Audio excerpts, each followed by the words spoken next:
Congressional Country Club, located just outside the nation's capital in the Maryland suburbs, has hosted presidents, U.S. senators, and world leaders since its inception in 1922. This superbly challenging layout provided a focus for major tournament golf beginning in 1964 when Ken Venturi won the U.S. Open in dramatic fashion. Congressional later was the site of the PGA Championship in 1976, won by Dave Stockton. In 1980, Congressional became the home course of the Kemper Open, but after 7 years as the tournament venue, 1986 would be its last. The PGA Tour was building a new stadium-style course next door for play to begin in '87, the Tournament Players Club at Avenel. Congressional's last hurrah would be one of its most memorable. 54-hole leader Larry Mize was looking for redemption in 1986. 1 year earlier, with a commanding 4-shot lead at the turn, Mize failed down the stretch. But it took a dramatic 60-foot putt by Bill Glasson to defeat him. Give it enough. It's giving it enough. It's giving it enough. Back in contention in '86, Larry was looking to atone for his demise. Chasing him were Mike Reed and Greg Norman. Reed had the distinction of becoming the first tour player to surpass $1 million in career earnings without a victory. Australian Greg Norman won his first PGA Tour event in the 1984 Kemper Open. A victory at Congressional would be his 4th in the U.S. in 2 years. It's the '96 Kemper Open, a PGA Tour classic. In the opening round on Thursday, 26-year-old Fred Couples, the 1983 Kemper Open champ, set the course and tournament record with a stellar 8 under 64. But on Friday, a quadruple bogey 7 at the par 3 16th led to a second round 77 that dropped him out of contention. Looking for his 3rd victory on tour was 39-year-old Leonard Thompson.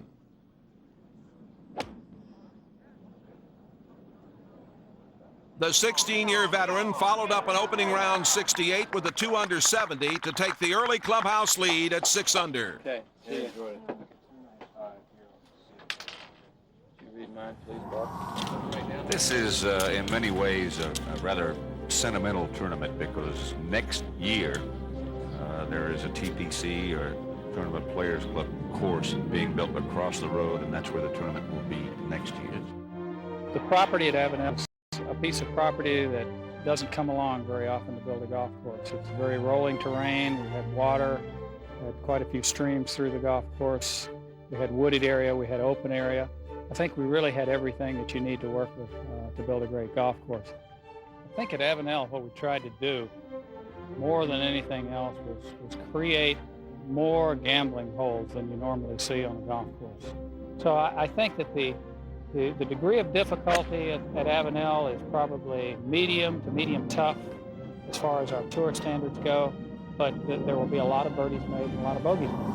In 1964, Congressional hosted its first major event, the United States Open. Ken Venturi had won 10 titles before the age of 29, but he'd gone on a 4-year winless drought. Practically broke, he entered the '64 Open playing on borrowed money and borrowed time. In the 36-hole final, Venturi blistered Congressional's front 9 with a 6 under par 30.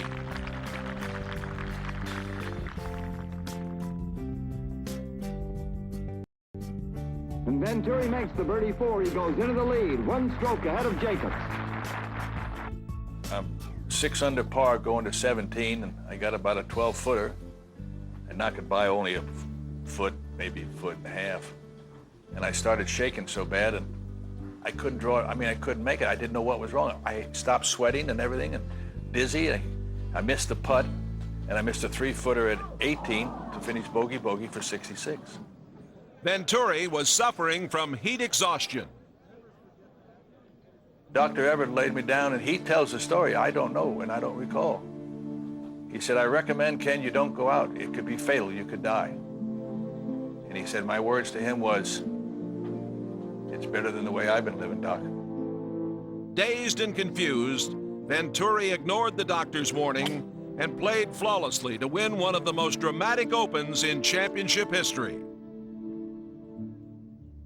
When I got through and I made the putt, I threw my hands up in the air. I played with Ray Floyd, and I said, my God, I won the Open. I couldn't pick the ball out of the hole, and Ray Floyd picked it out and gave me the ball, and I looked down, and I looked up into his eyes, and a 21-year-old boy was crying his eyes out. I lost it myself. Venturi's miracle win in '64 earned him Sports Illustrated Sportsman of the Year. For more than 36 years, Venturi was the voice of golf.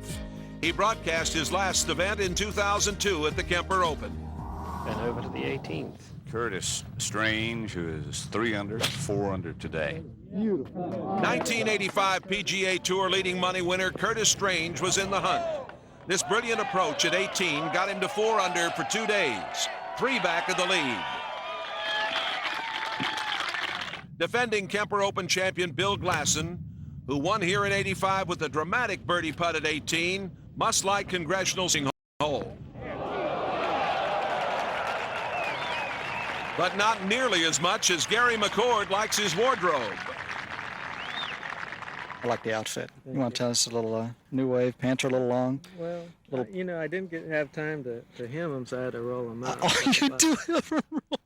Wait a minute, that's embarrassing. You got your pants. You're defending champion. You can't roll your pants up like that. Greg Norman was a 2 under for the tournament, playing his second shot into the par 4 finishing hole.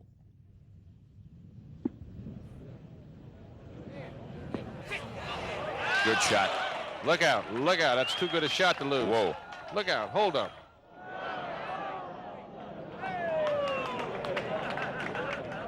Well, I didn't like either shot. I didn't like the chip because I didn't like my stance. I felt as though I could stub the chip very easily. With the putter, I felt as though there was no grain in the fringe. That's the first thing you've got to look at when you're putting through the fringe, is whether there's a lot of heavy grain you're putting into it. There was none there for me at that time, and I could get the putter squarely on the back of the ball. So I said to Pete, I don't like either shot, Pete. I said, it's just one of those things where let's try and do what we can do. After 2 rounds, second-year tour player Charles Bowling had the lead over a host of tour veterans. In the early 70s, Tom Weiskopf was one of the game's best. At the 1971 Kemper Open, the 2-time winner made a dramatic birdie at 18 to force a 4-way playoff. On the first hole of sudden death, all eyes were on the veterans Gary Player, Dale Douglas, and Lee Trevino to win the trophy. But Weiskopf's 12-foot birdie putt took top honors. It was the first of 3 Kemper victories for Weiskopf, the only player to accomplish that feat. We may be seeing the end of an era. The old courses that were standards of excellence, like the Congressional Country Club, are being replaced by stadium courses, built not only for play, but for the spectators. And this is the last hurrah for Congressional, as next year the Kemper Open will move across the road to Avenal, a newly constructed TPC course. It was a beautiful day for golf in the 3rd round of the Kemper Open at Congressional. We pick up the action at the 14th with Vern Lundquist. And the leader, Larry Mize. I'm here a year ago. Larry had a 4-shot lead going into the final 9 holes here in the final round last year. 8-iron. And he's, believe me, trying not to think about those People like two us, situations. We keep reminding him, right?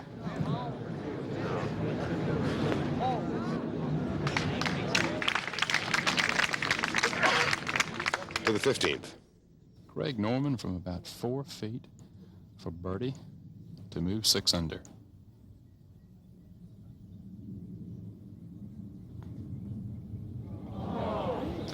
We watched him yesterday knock it on this par 5 and 2 and 3 putt. Today he put his second shot in the bunker, blasted there.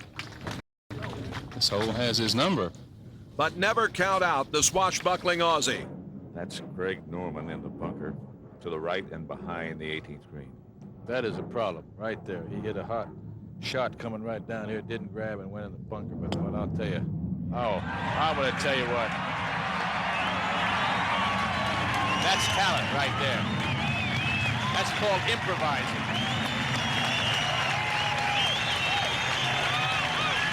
That's not only figuring out how to hit the ball, that's figuring out how to stand and how to keep your balance. Those kind of shots, he had his foot outside the bunker. He was kneeling down. He tried all things. But that's a shot that can only be executed with imagination.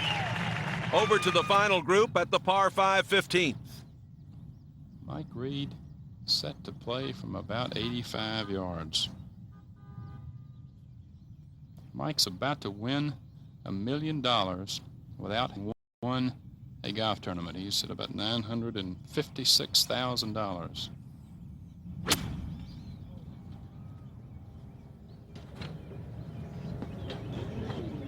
Very nice. Playing alongside Reed, the leader Larry Mize, his third.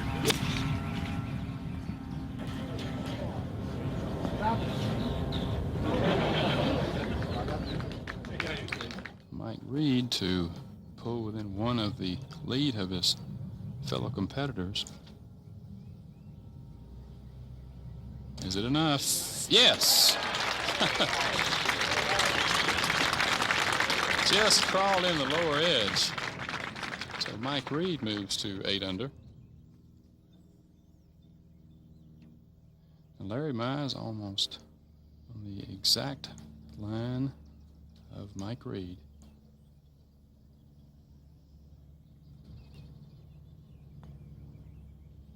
Ball hopped on him.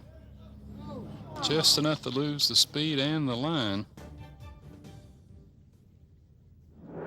At 16, Mike Reed with a tester for par at the par 3.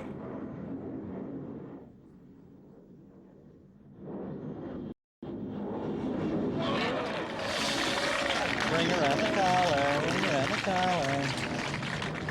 To the 18th, where Curtis Strange has this putt for birdie. Hello. So Curtis will go to 5 under. Tied for third right now, Pat. Be just 4 behind the leader, Larry Mize, who's at 9. 17. That was Dan Forsman a few moments ago for birdie to get back to 5 under par just as he started, and down on the 17th tee is Steve May. All right, Ben, thank you. Larry, what is it about this golf course? You played so well last year. You're doing the same thing again this year. You wouldn't expect you to play so well at Congressional. No, you know, Steve, I've never played well until last year. It just seemed like my game happened to get in good shape for last year.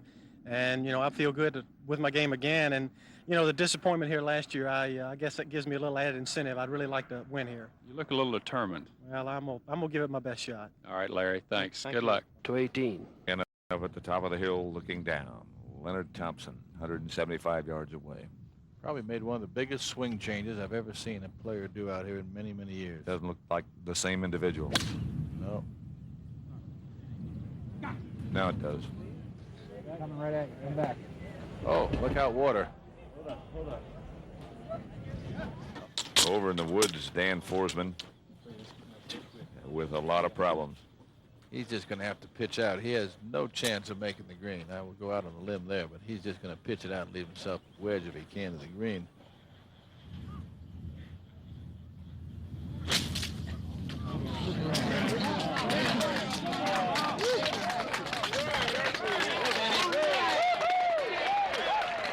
Well, I told you he'd knock it right on there, Pat. Let's put it right in there.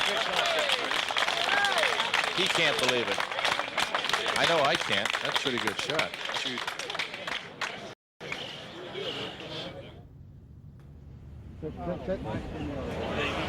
Leonard Thompson down, in the ball. water. That Look was his out. 4th shot. Hold up. Going to find it again. Oh, boy. Back at the 18th tee, the leader Larry Mize.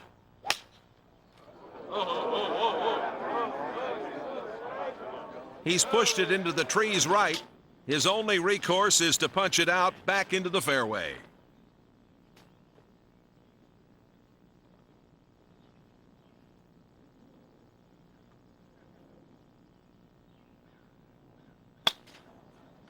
Shot. After his 3rd shot, Mize missed this 15-footer to save par. Though he would drop a stroke, so did pursuer Mike Reed. Mize would take a 1-stroke lead into Sunday's final round.